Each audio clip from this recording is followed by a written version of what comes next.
just a couple quick words before we read our last passage from the book. I am so grateful for all of y'all and your participation in this.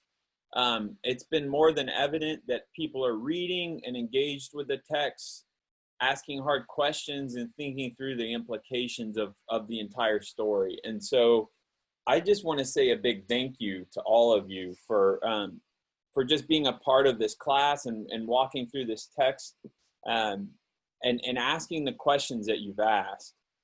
We are in our last class, and so today we'll look at the ending of the what's called the epilogue, which is just 10 verses. And then I kind of want to broaden it out, and I'll go through briefly some views of various scholars, academics, Christian writers, Christian thinkers, and just kind of tell you different approaches to how they read Job. And then I want to open it up for discussion. And I hope we can have a more extended discussion than we've had in the past. So I'll try to leave some extra room for that. We will talk about the epilogue, and we will talk about the book as a whole. So don't feel like you have to talk about one or the other. You can just kind of open up whenever you want. Well, let's start with reading the epilogue, which is just in the 42nd chapter, verses 7 through 17. I'm going to read from Robert Alter's translation.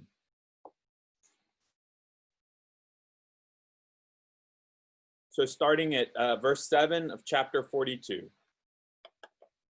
And it happened after the Lord had spoken these words to Job, that the Lord said to Eliphaz the Temanite, my wrath has flared against you and your two companions, because you have not spoken rightly of me, as did my servant Job.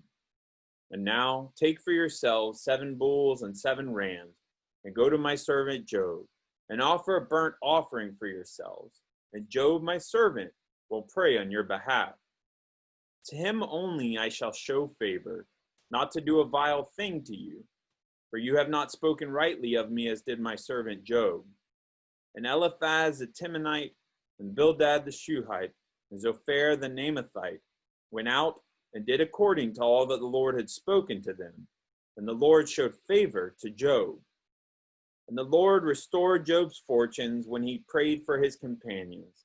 And the Lord increased twofold all that Job had. And all his male and female kinfolk, and all who had known him before, came and broke bread with him in his house, and grieved with him, and comforted him for all the harm that the Lord had brought on him. And each of them gave 1 kesitah and 1 golden ring. And the Lord blessed Job's later days more than his former days. And he had 14,000 sheep, and 6,000 camels, and 1,000 yokes of oxen, and 1,000 she-asses. And he had 7 sons and 3 daughters. And he called the name of the first one Dove, and the name of the second Cinnamon, and the name of the third Horn of Eyeshade. And there was no women in the land so beautiful as Job's daughters.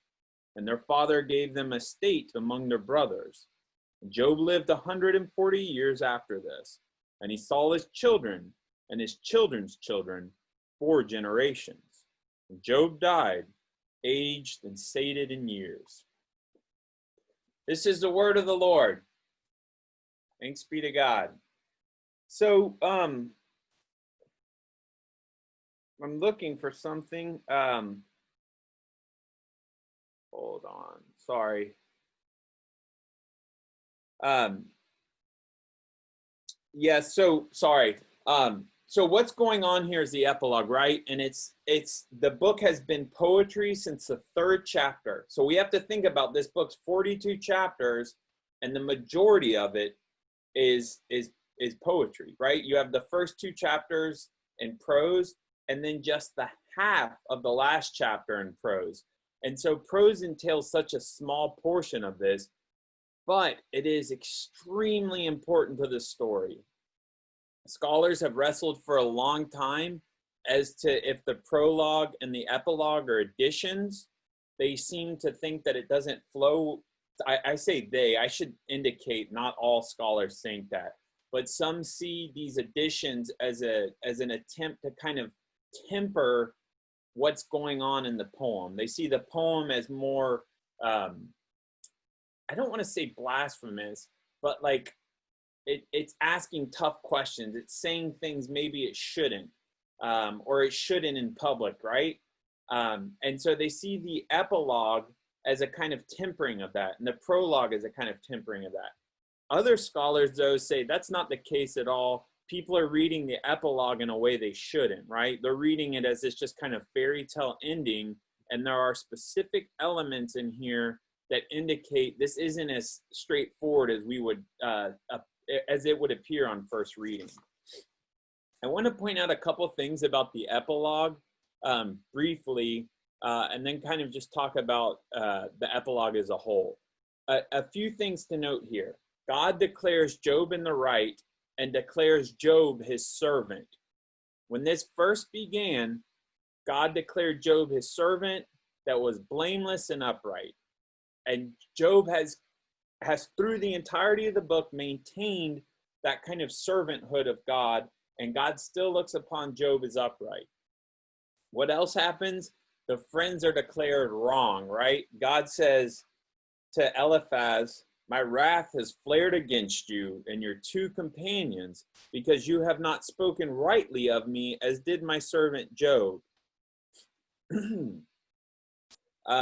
And then right after that, it says again, to him only I shall show favor, not to do a vile thing to you, for you have not spoken rightly of me, as did my servant Job. So if you didn't hear it the first time, it says it a second time.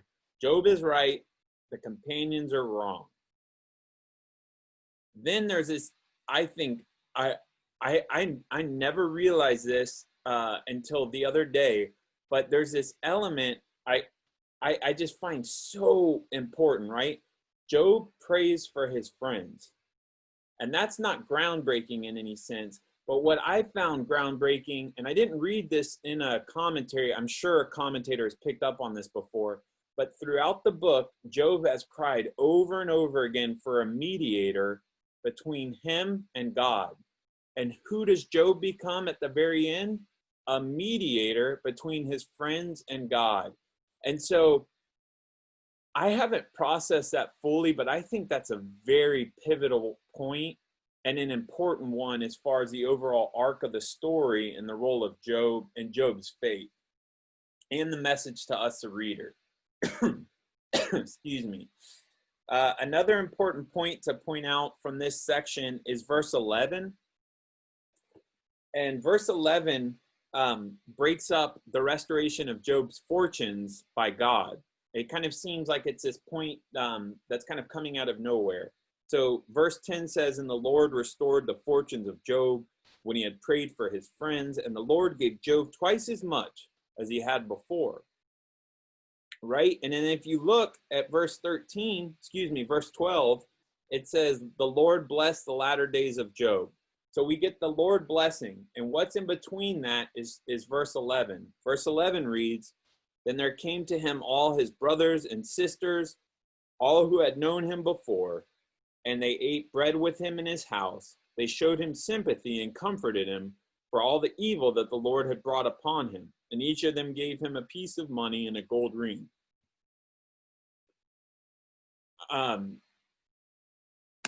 Gerald Jansen points this out. He's an Old Testament scholar, and he points this out, and I thought it was pretty adept what he was saying here, is that this isn't an interruption in the text, but a kind of smoothing over of what happened before. So he refers back to Job's sons and daughters, right? It said in the very beginning in 1:4, Job's sons would have these feasts, and they would invite the daughters in. And so the disruption of that family is restored through the act of Job's brothers and sisters, or whoever these family members are. And so that's one thing that's happening. The second thing is these friends are coming to offer Job compassion. These family members are coming to offer Job compassion, but not through the argumentation of Job's friends, right? Job's friends came and they sat in silence and offered consolation for a little bit, but then they jumped to offer their words of wisdom. And these family members don't offer words of wisdom. Instead, they offer material gifts that's an act of help, of assistance to help in the restoration of Job's fortunes. So what's going on here is not only are they not speaking words of wisdom, right? They're showing what compassion looks like. They're also assisting the work of God in restoration. So I thought that was a neat point, and an important arc in this story that jumps back and forth between the reality of God and the reality of humanity, and how those realities touch upon each other, right? They're not the same, but they have meeting points. That's what Job's seeking out the whole time, right? Is this meeting with God.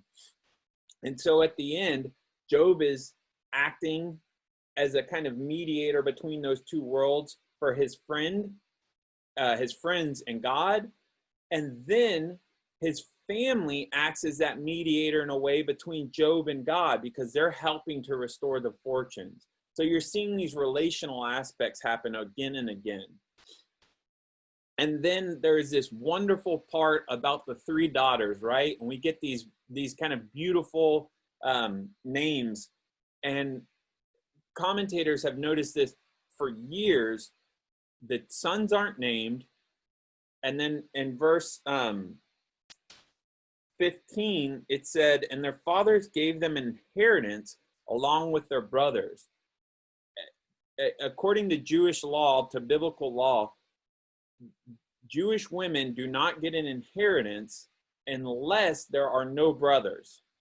So this is suspicious, right? There's something happening here that is not culturally normal. This is outside the bounds of what would happen. People have pointed towards a number of things, and one of the things, and this is actually Gerald Jansen points this out, is that what's happening here is that people want to read this as a fairy tale, but it's not a fairy tale because it exists outside the norms of what was culturally and socially acceptable.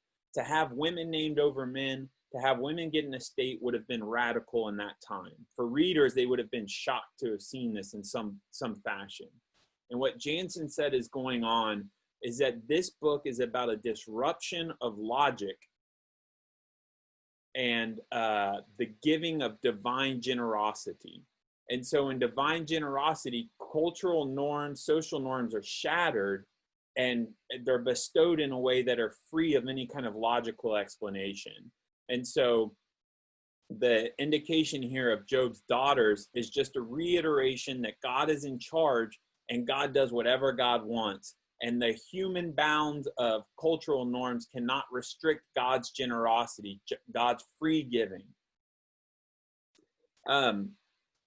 That is kind of the things that stuck out to me in the epilogue. I think a lot of questions arise through the epilogue, but I kind of want to leave that to discuss for y'all as we move into our discussion, because I want to move to kind of some overall views of people that have read Job and their beliefs, not beliefs, but their kind of reading or interpretation of the book. Most of this is in your notes, so if you don't catch it at first, because I'm going to kind of walk through it quickly, just know that they are in your notes. So Edward Greenstein, who is the translator of Job that I've mentioned a number of times, says that Job is still in revolt and never gets out of revolt. He is still outraged at God and continues in that outrage because he sees unjust suffering. And he bases that completely off verse 42:6, which he says, which Greenstein translates as, "That is why I am fed up. I take pity on dust and ashes." And Greenstein reads dust and ashes as humanity. And so Job has staked his place as a prophet of sorts, but a prophet almost against God. Richard Clifford, who's a Catholic scholar, says two things are happening here. The text is indicating that Job told the truth. So those things that we find shocking, and especially readers of that day would have found shocking, have to come to the conclusion that God ultimately declares Job spoke the truth. The second point, though, is that Job shifts the worldview from an anthropocentric one to a theocentric. And all that is saying is that the book of Job is moving us from a human-centered world to a God-centered world. And in a way, we can't fully make sense of the God-centered world. And so Clifford sees this tension between speaking truth in a way that might seem outrageous in ways, but also the reality that God is beyond our reality. Norman Wurzba is a theologian. He's kind of focused on ecology. I mentioned him last week. He's at Duke, and he kind of reiterates that theocentric point. But one thing he lifts up is that God is valuing all life by the pointing out of all these wild animals that are beyond the bounds of domestication. God is saying, I value them just as much as I value you. And that kind of upsets the way Job sees the world.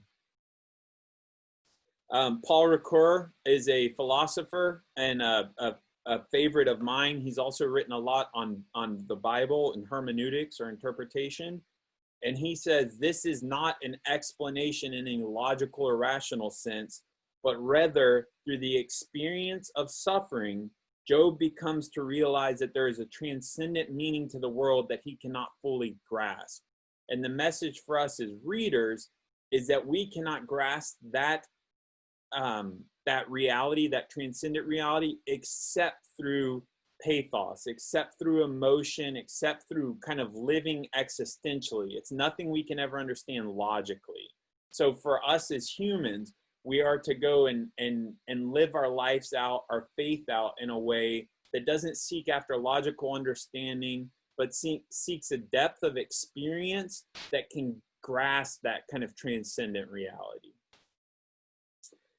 Gerald Jansen, I've already mentioned, but he just points towards the fairy tale reading of Job is wrong. What's going on here is that God is not rewarding Job. If God was rewarding Job, then Bildad, Zophar, and Eliphaz and Elihu would all be right? Because they think of this, they think of terms in reward and punishment. You do good and you get rewarded, you do bad and you get punished. And so what Jansen says is Job isn't being rewarded here, but rather God is giving freely out of God's divine generosity. And he says you see that with the daughters. That's what I was pointing out with the daughters.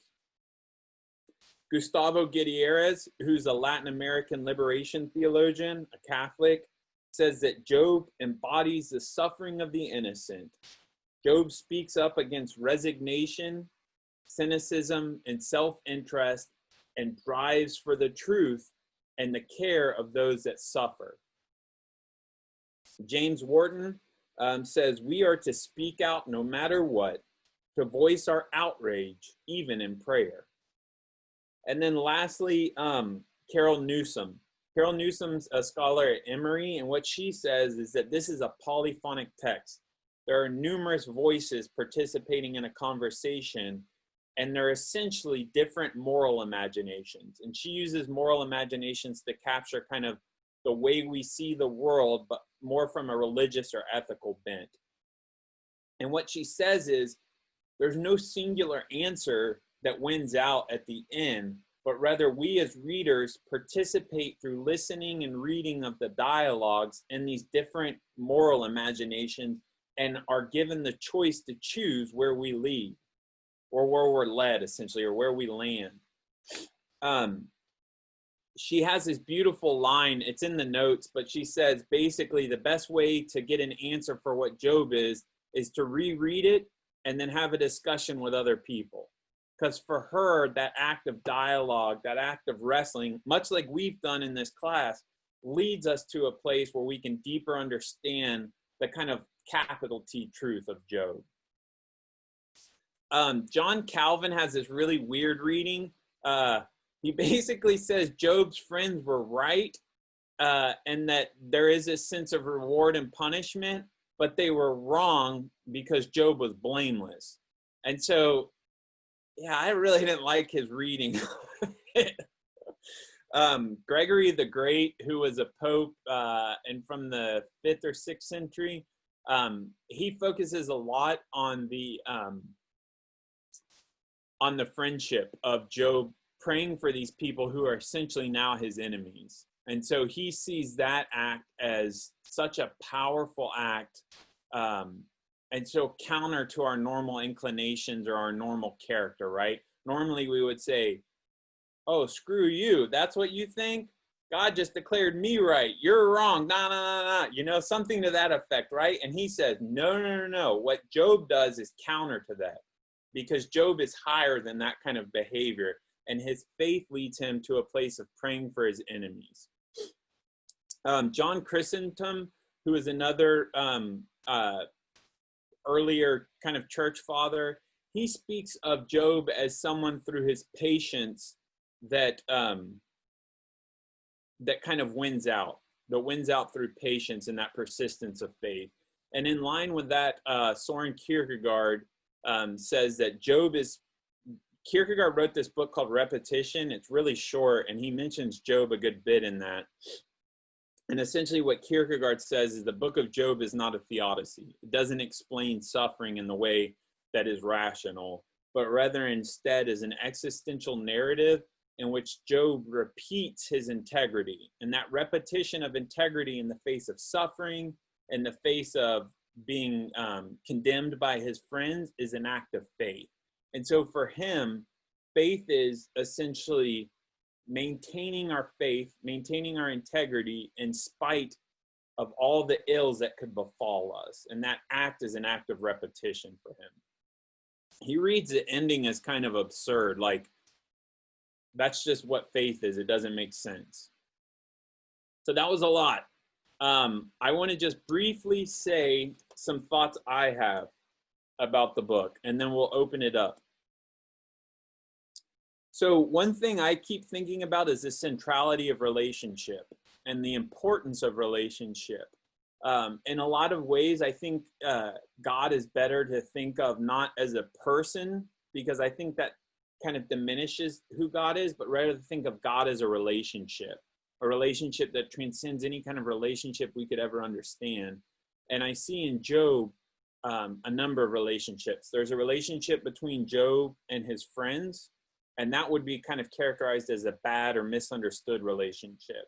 There is a relationship of Job and his family, the family that shows up in 42:11, the ones that come and kind of console him, eat with him, grieve with him, and then restore his fortunes in a way. And then there's a relationship between God and Job, and that kind of entails the relationship between the human and the divine. And I think the message of that relationship is that we are always to seek out the divine, but with the understanding that we cannot fully understand the divine. And so that relationship is one that is never fulfilled, but that is always there. Gregory of Nyssa was a Greek church father, and some of you might have heard me talk about this, but he had this phrase called epektasis. It's a Greek word. It's in Philippians 4, I think. But the point of epektasis is that the relationship to God is not one of a goal, but of journey, and that it is continual, because God is always beyond us. And so we are always traveling to God, and that in and of itself is the goal, is that constant journey. And I see that in Job, right? Because Job never gets to a point where things make sense, even when God speaks from the whirlwind. But the journey continues. He's always in search of God. I'm really interested in how the God of Job compares to the God of the other wisdom books. I think, and Bill Hull could speak to this, but I think God as portrayed in Proverbs is very different from the God portrayed in Job. And I was trying to think about how God portrayed in Job varies from the God portrayed elsewhere in the Old Testament, but also in the New Testament. When I say that, I'm not saying that God is different. I am simply saying that God is portrayed differently. And I think that's the beauty of Scripture, right? Scripture gives us, to use Carol Newsom's word, a polyphony, of descriptions of God. And what we're to do is not to pick one or the other, but to see the depth and richness of humanity's experience of God. I have come to the conclusion that I think the prologue is a comedy. I see the prologue as a comedy of the absurd. And it's essentially saying we can never understand suffering.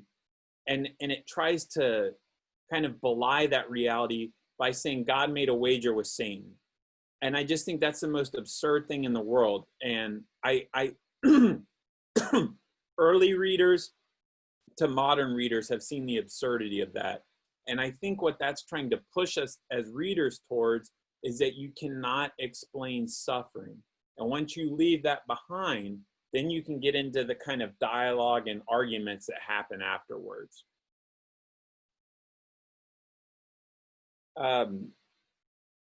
I wonder if Job concludes that human justice and divine justice are different.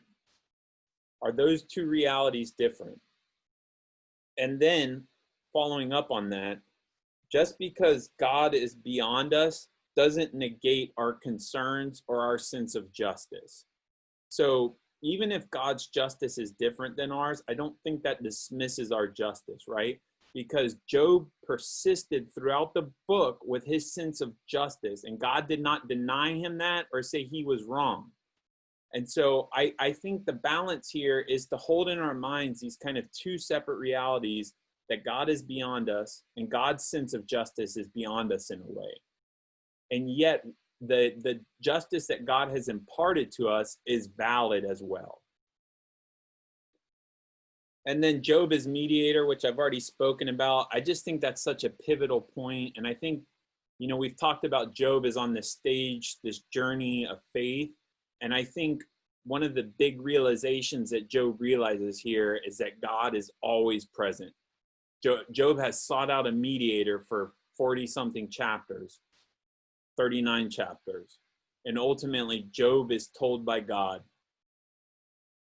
that you had access to me all along, that you could pray for your friends all along. And I think that's a really important thing. Not only how that speaks to our concern and care and compassion for our neighbors, but also that reality that wherever we are, God is present, God is there, even if God seems beyond us or beyond our understanding. Okay, let's hear it from y'all. What thoughts, reflections, ideas, overviews do you have? Questions, whatever. Raise it. Okay, I see Sally. Oh, you want to unmute yourself?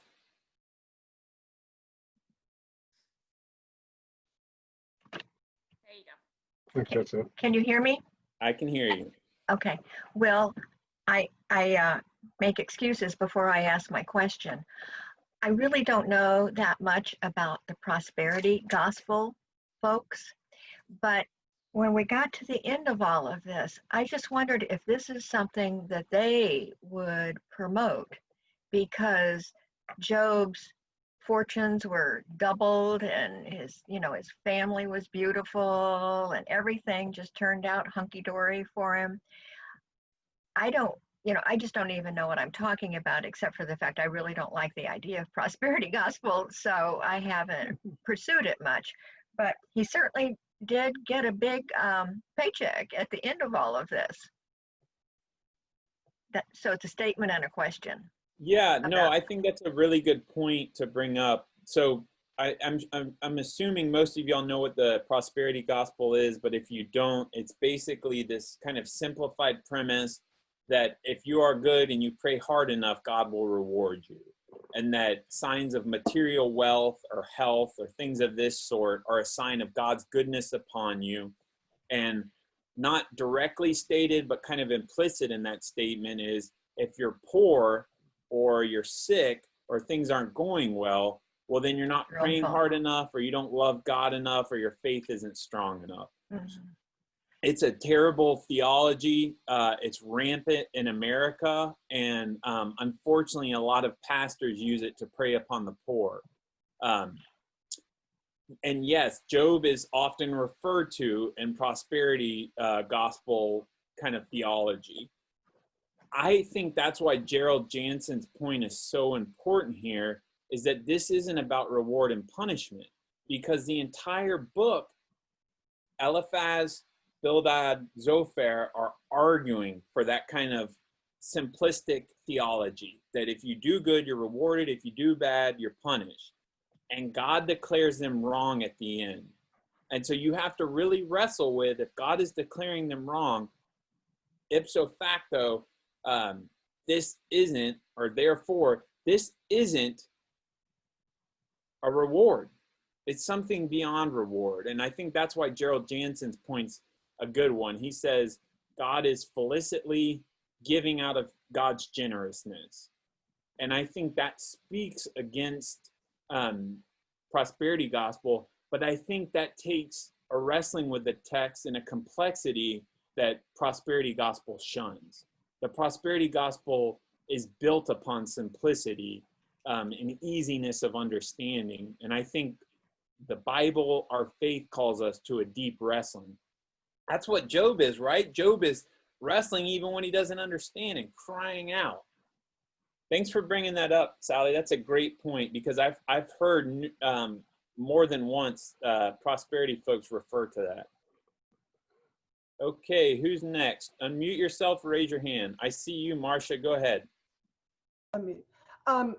You asked Bill, so I didn't answer, but you were talking about the view of God from different bits of wisdom literature. Alter has the Bible organized like the Jewish Bible with the books. The next book with a different picture of God. Marcia, you are breaking up.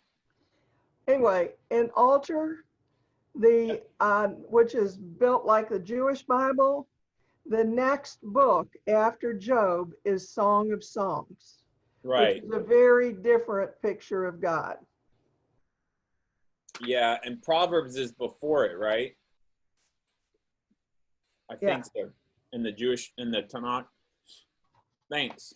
Yeah, it's interesting to think about. Wisdom literature is often seen as this kind of body of texts that generally say the same thing, but I think Job sticks out very differently from Proverbs and Ecclesiastes. I think Ecclesiastes shares some stuff with Job, but it also kind of ends in a different place. Thanks. What other questions, thoughts, reflections? I know you guys have some ideas on what Job means, or what more what if you want them. If you can. What's that? I had a couple more things if you want them. Oh yeah, go for it.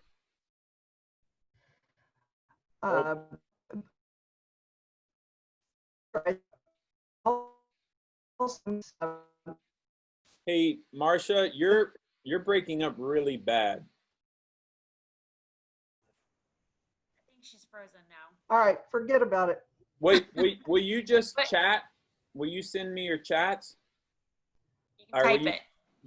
Send me your questions. Like email? Like email? No, in the chat function. Oh, okay. And I'll respond to them from there. Okay. And I saw a few other hands go up. If you all want to unmute yourselves, go ahead. Well, yes. To me, the story of Job represents the myth of Sisyphus. It's a comparison of the perfect evil against the perfect goodness. And you see the repetition of perfect evil pushing the stone down the hill by all the things that are put upon Job. Job is pushing the stone back up the hill continuously by crying for justice.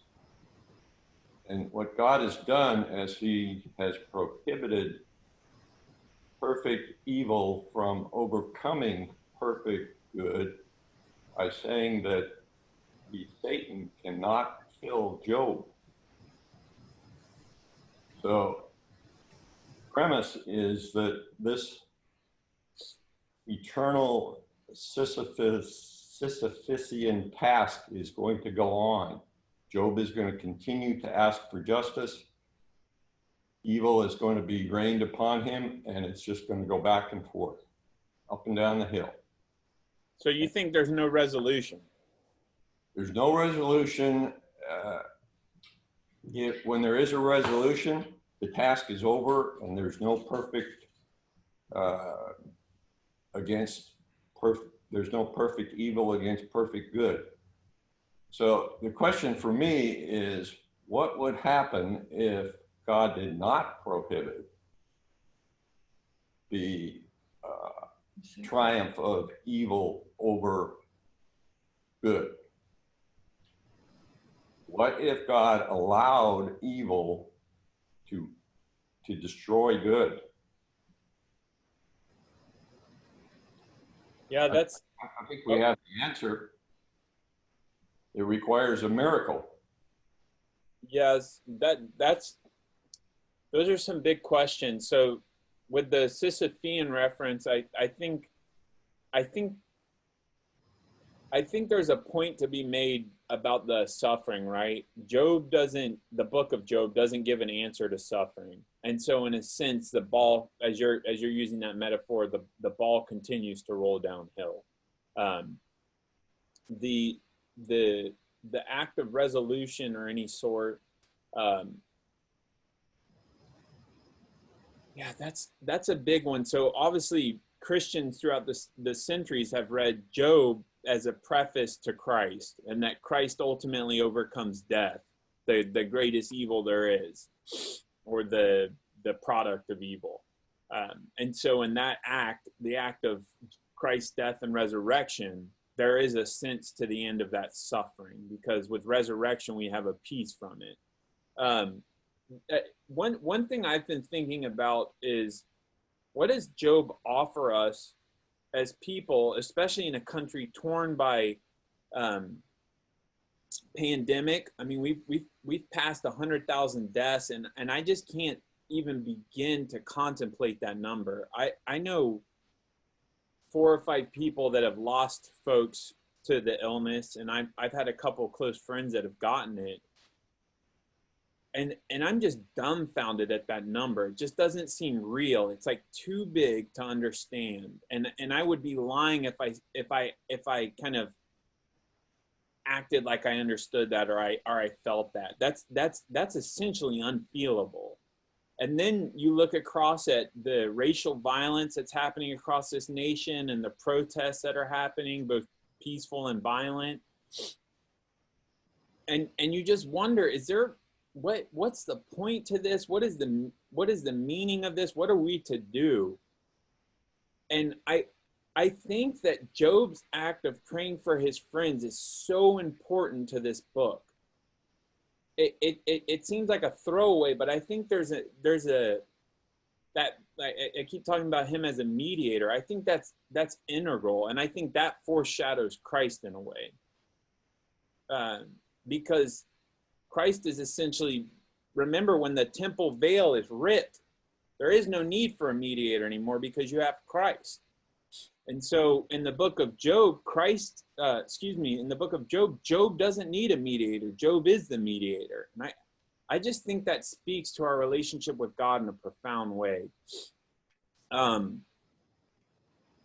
also think, to get back to your question about resolution and what's happening here, is that there is something to the act of dialogue and engagement, whether in prayer or with others, that seeks to create a meaning that doesn't explain, but rather that provides a meaning to continue on in hope and in the persistence after justice or love or mercy or whatever it is.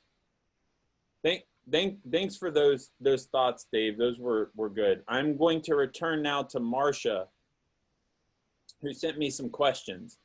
Alter notes that the animals were doubled to Job, so at the very end, but he started with 10 children and was restored to 10 children. He doesn't really suggest why. Most commentators point to the fact that Job has 7 boys and 3 daughters. And those numbers are considered numbers of perfection or completeness. And so it's not as much about doubling, but the significance of those numbers. That made Marcia wonder what happened to his original wife. Did she have 10 more kids? Did he remarry? Or is this just a no issue? There's no answer to that. We don't know what happened to Job's wife. She has that dialogue in the second chapter, curse God and die. But we don't know. Yeah, there's no answer to that. And then lastly, what were the brothers and sisters of doing of Job when Job fell on hard times? Did God keep them away and leave him to his comforters until Job submitted to God? We don't know. And I wouldn't even hypothesize to answer that. But I've seen plenty of commentators bring that up. You know, where were they? James Warden points out, is this an irony? Like, you know, that these people close to Job weren't with him, and then they show up at the very end when things are getting restored. He seems to say, no, it's not ironic, but rather it's contrapositioning them against the friends. This is what compassion looks like, not what the friends are. And then, Marcia, you got a lot of questions. And then she was struck by the statements when Job prayed for his friends, his fortunes were restored. What if he hadn't prayed for them? Jesus echoes this in the Lord's Prayer. That's a really good point. Kierkegaard, in his book Works of Love, has a beautiful section on debt. And the debt we are owed God, and we relive that debt through carrying out compassion and love for our neighbors. I think Job is so kind of not anti-rational, but beyond that it's not setting that up, but I think it kind of points to that in a way, right? Job cares for these people that didn't care for him in a particularly thoughtful way, and his fortunes are restored afterwards. The way I've read that, and my essay that I sent to you on the email gets to this, is that Job is fixated on his suffering. And what the book does is it brings him further and further outside of himself, not to negate the suffering that he's undergoing, but to open him to the reality that the world is much more expansive and multitudinous than anything he could imagine just thinking about himself. And so his limits of compassion are essentially expanded and expanded. And I think you see that finally when he prays for these people that have been pretty terrible to him. And I don't think the restorations of his fortune are a reward for that, but rather a kind of mark of that, if that makes sense. That's a good tie-in to the Lord's Prayer there. Forgive us our debts as we forgive our debtors. That ties into relationship too, right? God has loved us, therefore we can do nothing but love. Okay, okay, I see Nicole and then Ed. Okay, Nicole. Going back to Dave's responses, I don't know if I totally like the idea of equating suffering with evil. And to your response, I'm not sure there should be meaning in everything, or we should expect that there's meaning in everything. Yeah, so I wasn't trying to imply, and if I did, I will correct myself. I wasn't trying to imply there's meaning in suffering. And I won't speak for Dave, but on a kind of personal level, I don't think evil in itself is, well, suffering is not evil, but there is moral evil, which is a category theologians have used to describe when humanity hurts humanity. And they would say that is evil. Now, the suffering implied by natural disaster is not evil, because natural disaster is just the way the world works. There are natural laws that structure the world, and if a hurricane hits an empty island, we wouldn't call it evil.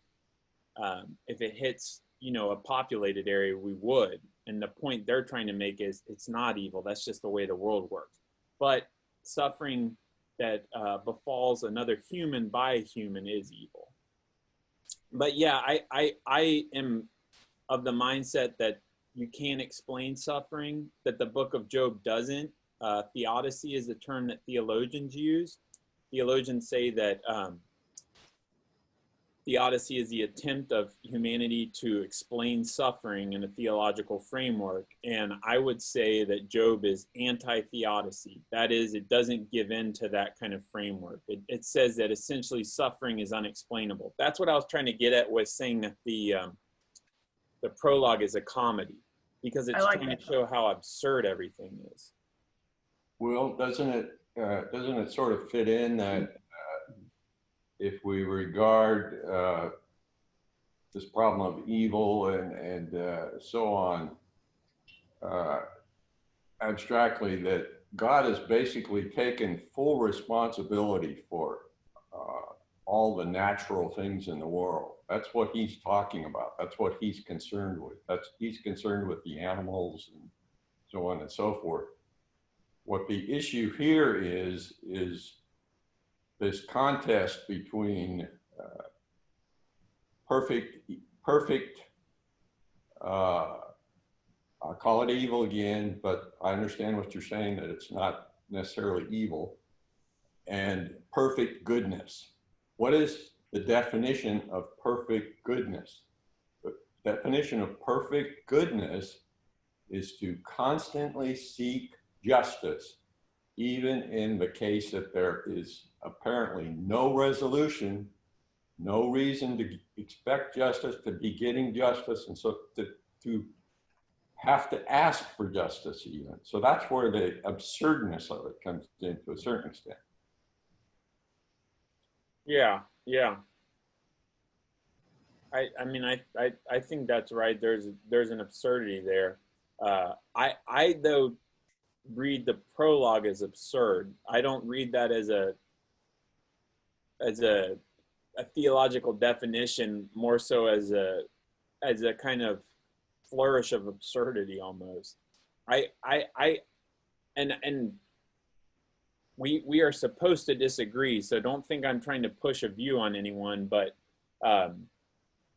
I just see the prologue as leaving us in a place where it logically doesn't make sense, and therefore we're left in a place where we just have to assume that suffering doesn't make sense and that God's not going to make some wager with Satan on some person. Okay, I have a couple of people, so I'm going to go to Ed, then Betsy and Dennis, and then Pam. So Ed, go ahead. I'm here. Thanks. First of all, I'd like to say that it has been very helpful to have the same topic for several weeks in a row, rather than try to flit around as we often do. That was my objection to the lectionary thing, was once you got into it, it was another week. But I signed on to this late at about the third session or so. And so I thought I would take a shortcut and listen to the audiobook of the book of Job. And if anyone's interested, Alexander Scorby on YouTube is available with a magnificent audio reading of Job. It's wild. And from that, I got a different impression than I had gotten over the past more than 70 years that I've probably heard about Job, where it was in fragments. We would read a discussion and try to figure out what it meant, and then read another discussion, figure out what it meant. Now, the value to doing it that way is that you get the benefit of theologians. And I'd like to thank Will for what he has done to bring in these different perspectives from people like Kierkegaard and Calvin and Gregory and a dozen others that I am not familiar with. It's not only interesting to know what they thought, but also you can pick and choose from what they thought and formulate your own impression. But I am reluctant to go and offer my opinion with that of Calvin and Kierkegaard and Will Wellman, but reading this as one voice over an hour and 40 minutes or whatever it takes Scorby to do it, it is clear to me that we've got something like Moby Dick here, and somebody has started out with a chapter maybe from The Love Boat or from Fantasy Island, and then when they got to the end, they stuck in something from another author, because the power of the poetry is the reason we even have the book, as far as I'm concerned. This is what enabled people to remember this. If this were prose and it were interrupted with these discussions and so forth, it would have faded. But the people who were accustomed to learning poetry and memorizing it and transmitting it to us did this. And then the scribes who collected this put it together. And the central message that I got out of the poetic part was that we don't understand suffering. We're not going to understand suffering. And the commentators who appeared, Job's friends, were trying to think for God. And lo and behold, that's a phrase from King James terminology, that's what happens at the end, that's what happens at the beginning. They try to explain how God is thinking, and Job never understands how God is thinking. Jesus doesn't try to explain how God is thinking. And so by listening to this as one voice, it was clear to me that the epilogue and the prologue don't belong with the book. And the rest of the message is that Job persists through integrity. Thanks, Ed. I think there's the connection to Christ is important, because there's this kind of transcendence of the doctrinal or the dogmatic for something hymnic, which is just praise or doxology, but also justice-oriented, love-oriented. Let me get to Betsy and Dennis, and then Pam. All righty. I know last week, Will, you said, think about how this book has affected you, or a summary of what you're taking away from it. And I think there's a couple things which have already been mentioned, but for me, one of the most important is that being a friend, or when you're with somebody who's going through a difficulty, to be careful of trying to explain it or try to justify or try to give them an answer. I'm so aware how it's so important to be with somebody in their pain and their suffering, but you don't judge them, you don't condemn them, and it's more important just to be there with them. Second, and it's already been stated by other people, was we can't understand the suffering, the violence, the disasters. And I know so often I just don't want to watch TV because that's all I see. But I mean, I am so aware that this has gone on from the beginning of time. We can't explain, we can't understand God's ways. Because they're so far above us. And I guess maybe it's given me a little more comfort to know that I can't understand these things.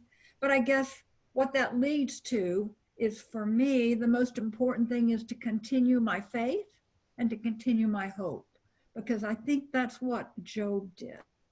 And so I guess its book has helped me, especially with what we're going through now with this pandemic. And it seems like there's been so many more disasters in the world in the last couple of years. And I think it's helping me maybe to cope better, or just to continue and saying, I don't know why, but I'm going to continue. That's it. Okay. Thanks, Betsy. That's a good message, that persistence, right? Job persisted in his integrity. Okay, Pam. Okay, I'm going back to your idea of how this helps deal with the pandemic.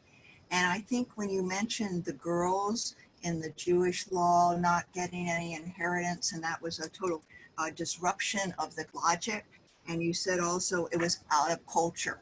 And I think from what we've seen with the pandemic is the idea that we really do have to work on relationships and open the dialogue and prevent the inequalities that have been going on for decades, whether it's in the health system, the education system, the pollution system, because if people of color are dying at such a high percentage, if people are having to take to the streets like that, what you're seeing, it's years of frustration.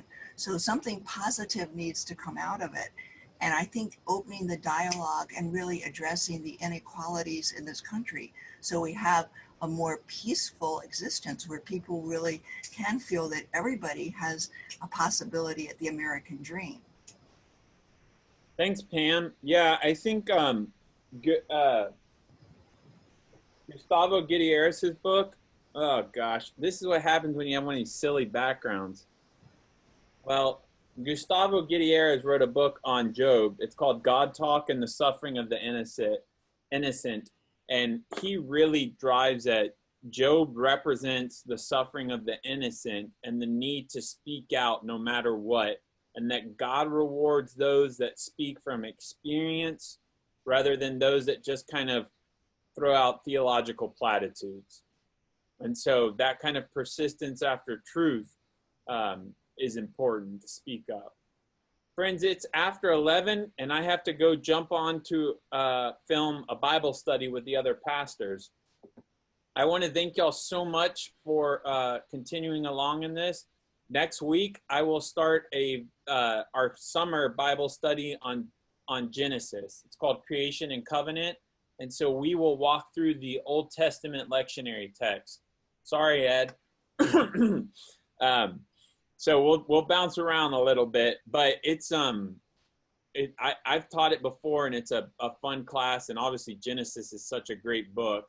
It deals more with the patriarchs than the kind of primeval history. So we'll get into Abraham, Isaac, Jacob, and Joseph. So I'm going to just keep emailing the same people. If you do not want to be on the email list, just let me know. If you want to stay on it, you will stay on it. That's it. I'm going to close this out in prayer. Thanks again, y'all. Holy and gracious God, we give you thanks for this beautiful day and the way you have drawn us together once more.